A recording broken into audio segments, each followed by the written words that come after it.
Bienvenue au laboratoire campus de biotechnologie végétale, un laboratoire affilié au département de la faculté des sciences. Donc ce laboratoire a été construit en 1994 grâce à un financement de la coopération française.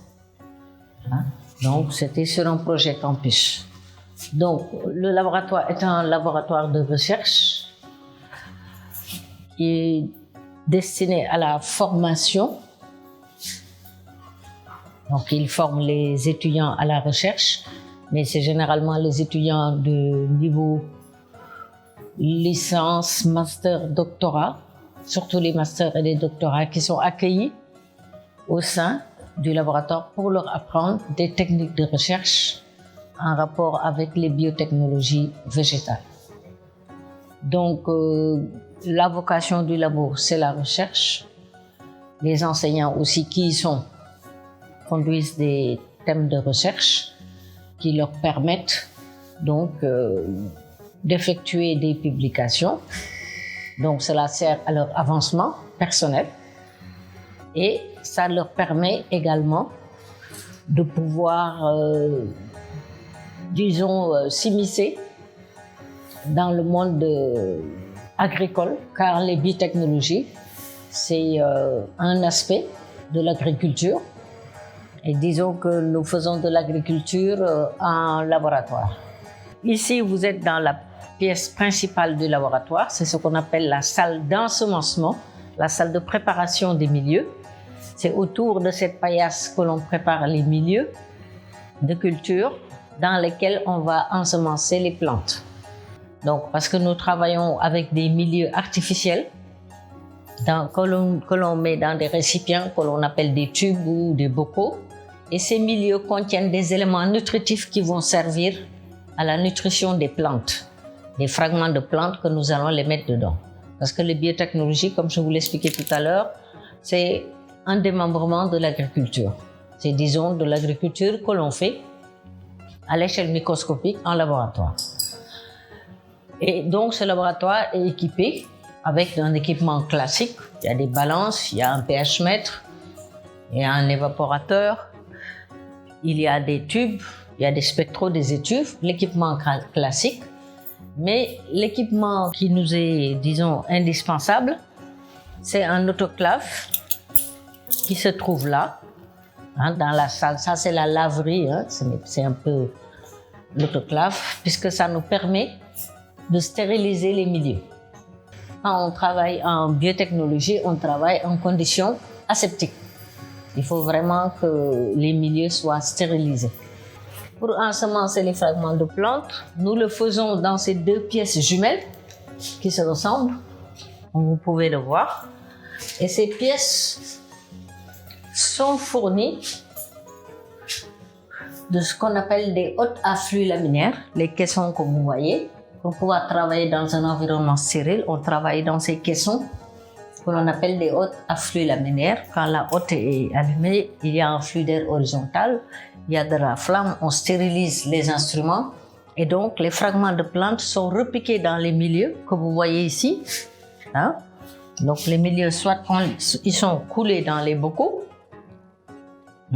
donc un conteneur assez grand, où on pourra mettre plusieurs échantillons, ou alors ils sont coulés dans des tubes à essai et ils sont fermés, comme vous pouvez le constater.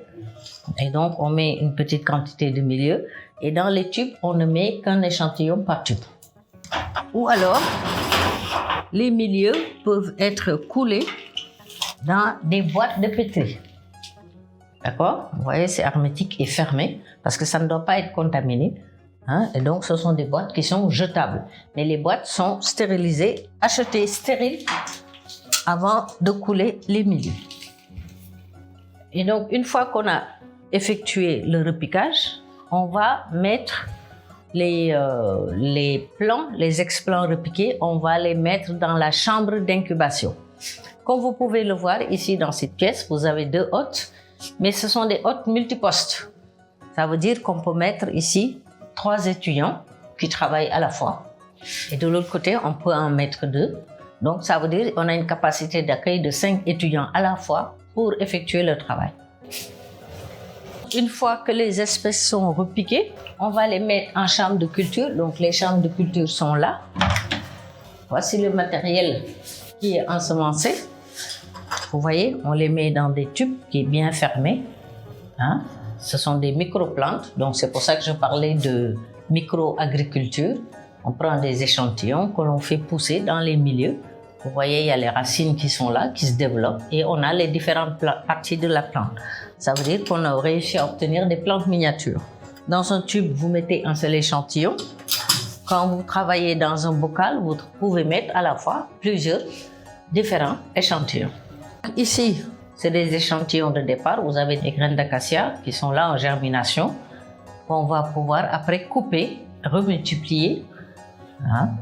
On va les couper en fragments, on appelle ça des fragments uninodales, pour les remettre encore dans d'autres tubes et ça va nous redonner encore d'autres échantillons. Donc tout ceci c'est de l'acacia. Là, nous avons des échantillons de manioc. Donc on prend des fragments de manioc, vous voyez les feuilles comment elles sont. On prend des fragments de manioc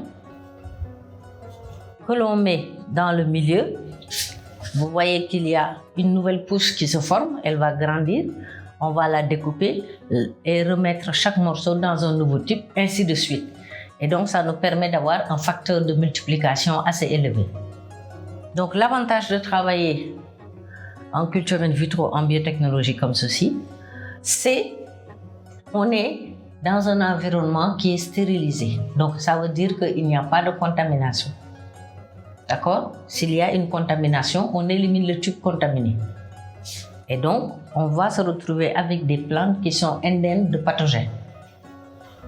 Donc, ces plantes vont avoir une certaine vigueur et cela nous permet donc d'accroître le facteur de multiplication.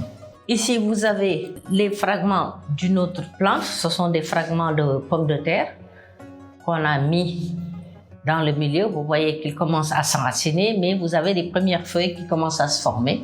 Donc, on peut également avoir ce qu'on appelle des vitroplants de pommes de terre qu'on peut repiquer. Vous en avez également ici. Hein, vous avez plusieurs mini-boutures de pommes de terre qui commencent à se développer. Et quand ils seront plus grands, lorsqu'ils vont atteindre par exemple le sommet du bocal, on va les prendre, les découper et les transférer dans de nouveaux tubes. Donc ceci est une chambre d'incubation. Donc l'incubation, vous le voyez, se fait sous la lumière artificielle. Donc la lumière, elle mime, disons, les conditions climatiques naturelles. C'est pour apporter de la lumière comme si la plante était à l'extérieur. Hein? Et donc il y a plusieurs néons qui sont déposés en même temps pour qu'il y ait une certaine intensité lumineuse suffisante pour permettre le développement de la plante. Alors la chambre, l'autre particularité de la chambre, c'est qu'on paramètre les périodes d'éclairement et les périodes d'obscurité. Donc la chambre, elle est paramétrée, les plantes, elles subiront par exemple 12 heures de lumière et 8 heures d'obscurité. Donc ça fait à peu près un cycle de 24 heures, comme s'ils étaient à l'extérieur. Hein? Alternance jour-nuit.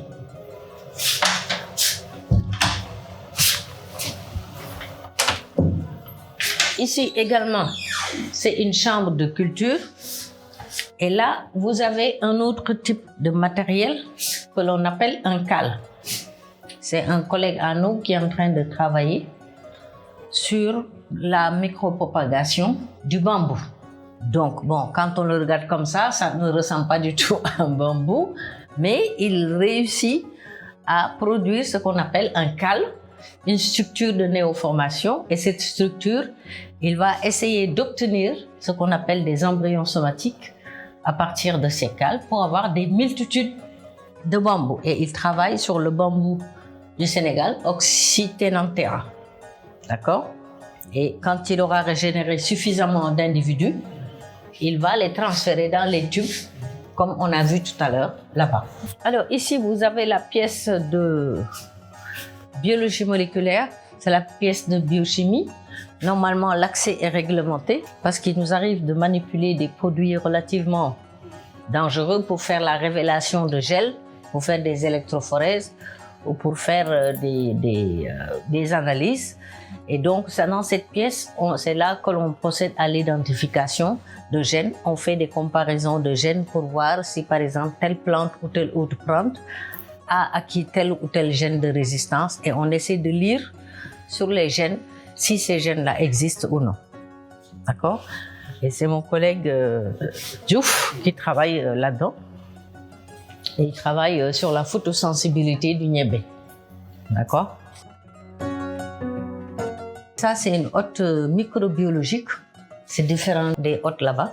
Et c'est ici que l'on utilise les produits qui sont un peu dangereux ou qui sont contaminés. Les équipements que nous avons, certains proviennent de la coopération française, mais la plupart des équipements, nous les avons acquis à l'aide de projets de recherche. Alors, donc ça veut dire que le laboratoire, la plupart des recherches qui y sont menées, les financements sont acquis à travers des projets. C'est les projets qui nous permettent d'avancer dans nos travaux de recherche, mais également de pouvoir former les étudiants sur ces travaux de recherche. Donc nous les formons à la recherche par la recherche. Et en même temps, il nous arrive d'organiser des fois des ateliers ou des colloques ou des séminaires. Le laboratoire, c'est le laboratoire de l'université, mais il sert en même temps de bras technique au ministère de l'Environnement, en particulier à l'Agence nationale de biosécurité, pour l'analyse et la détection d'organismes génétiquement modifiés. Ça veut dire que si le gouvernement nous sollicite pour analyser certains produits, par exemple, ça peut être du maïs, ça peut être des aliments, pour savoir si ça contient des OGM ou non, nous pouvons effectuer les analyses pour eux et leur dire si ça contient ou ça ne contient pas des organismes génétiquement modifiés.